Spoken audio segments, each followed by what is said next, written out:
But it's still just, it's hard for us to wrap our arms around this idea that all things are possible, this awareness that, that about what is real, and Maknande said that is real, which never changes. So what part of your physical life meets that definition? We are all in these bodies that are changing every second. Therefore, by that definition, they're not real. So you go back and look at how many bodies you've been in since you showed up here. You were in a body about this big that weighed somewhere between 5 and 10 pounds, and that was you. And you were in a little toddler body about this tall. And you certainly, if someone said, "Is that you?" you would have said, "Yeah, that's me." And then you were in a 13-year, 12-year-old body, which is one of these. I have 6 daughters, and they have a stance, you know, and they're about 13, and they go like this, and their leg goes up and down, and they roll their eyes and look at you like you ought to try to get a life someplace. You were in one of those bodies, teenage body, and you thought that was real. That's when you get the great learnings. One of my daughters, Serena, said to me one time when I raised my voice and asked her to hurry up and get moving, "Come on." She looked at, I wonder what all those people would think of Mr. Positive if they could see him here this morning. She turned to her sister and said, would you buy a book from someone who yells at his 11-year-old daughter? I sneak out of the room and try to, best line I ever heard from many of my children ever, and I follow them around with a pad of paper due to give me material, was for my daughter Summer when she was 13 and her sister was 11, sitting at the breakfast table, and all of a sudden about 6:30 in the morning, and Summer looked at Serena and said, "Well, if you didn't have any feet, would you wear shoes?" Serena, at that time, and it hasn't gone away, could hardly stand anybody talking to her at 6 o'clock in the morning, and said, "That's the most ridiculous thing I've ever heard you say. We don't even talk to me. Why are you just don't even talk to me? Close your mouth. Why are you talking to me? That's so stupid. When even didn't have any feet, would I wear shoes? Of course not." And some looked at and said, "Don't get mad at me.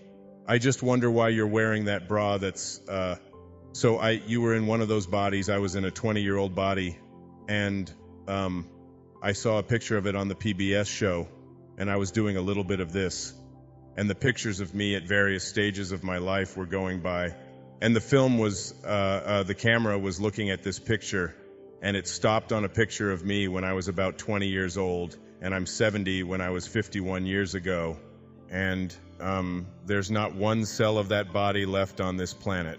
I really thought it was real. And when you were in your 20-year-old body, you thought it was real, didn't you? I mean, it's just like you'd look at it. He said, "Of course it's real." And now you look back at it and you say, if it was real, where is it and where did it go? Emily Dickinson, another great poet, one of my very favorite poets from Massachusetts, would give talks back in the 19th century, and she would pick up a handful of dirt, and she would say, "Just let this in. This quiet dust was gentlemen and ladies and lads and girls, was laughter and ability and sighing and frogs and curls. This passive place, a summer's nimble mansion where bloom and bees fulfilled their oriental circuit, then ceased like these. That's who you are. If you believe that you're your body, just quiet us. That's going to fulfill its circuit and cease. And we all know that we're something much more than that, but we haven't been raised to believe that." So my talk tonight is really about understanding there is a component of us that is beyond the physical meta, beyond the physical metaphysical, beyond form trans, over past higher than form transformed. And this part of who we are has infinite possibilities and can do anything, can heal anything, can manifest anything, can attract into our lives the right people. And you get a sense after a while that this invisibleness that is who we are is as you begin to elevate your awareness and move to a higher level. And this is basically the essence of it. It's that we were all conceived and born into a world and a culture in which we were raised to be ordinary. And ordinary isn't so bad, and I'm not here to put down ordinary and average and fitting in and all the things that ordinary comprises. It's just not what I want for me. And I got the mic tonight. So an ordinary really means, it means fitting in, it means getting along, It means becoming a good citizen. It means filling out the forms. It means paying your taxes.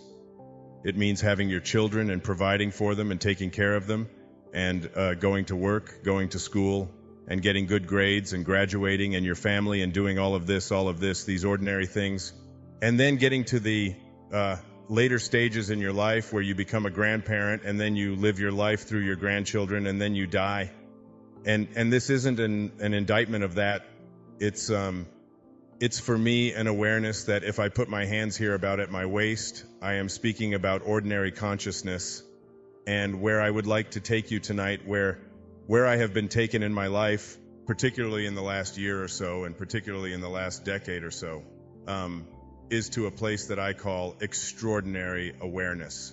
And extraordinary awareness is, it encompasses all of ordinary, so that you're listening to an ordinary man.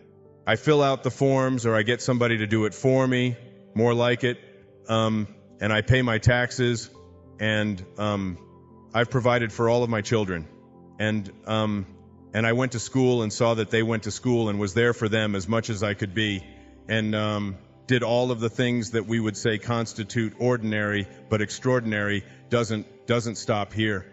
See, this is where it stops for so many people, and they go through their life with this. Remember the Barbara Streisand song, Is That All There Is?